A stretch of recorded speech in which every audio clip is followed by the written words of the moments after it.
Ne gaspillez pas votre temps, votre énergie ou votre force sur des gens qui ne croient pas en vous.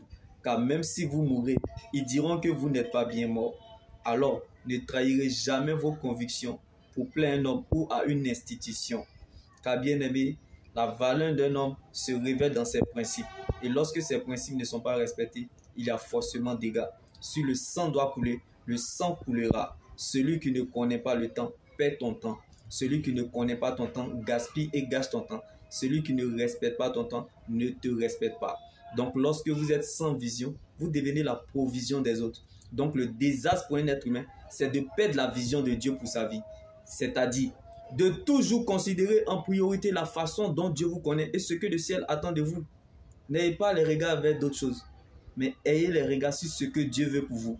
Jésus-Christ, sa présence dans notre vie n'est pas négociable. Celui qui a une parole de Dieu prolonge sa vie. Jésus-Christ est la vie dans vos années. Alors que la joie du Seigneur soit votre force et votre partage et que Dieu prenne la forme de ce qui vous manque. Pendant que les Saül sont sur le terrain, Dieu emmène des David à l'échauffement. Bien-aimés, pendant que nous sommes sur le terrain, Dieu emmène d'autres à l'échauffement. Nous ne voulons pas être enlevés pour être remplacés du terrain. Nous voulons finir notre mission. Mais il y a l'intimidation qui arrive. Les obstacles de la vie arrivent.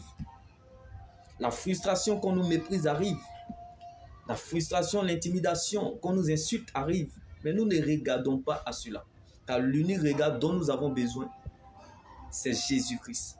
Alors si nous disons que nous avons besoin de Jésus-Christ, nous devons demeurer dans sa présence.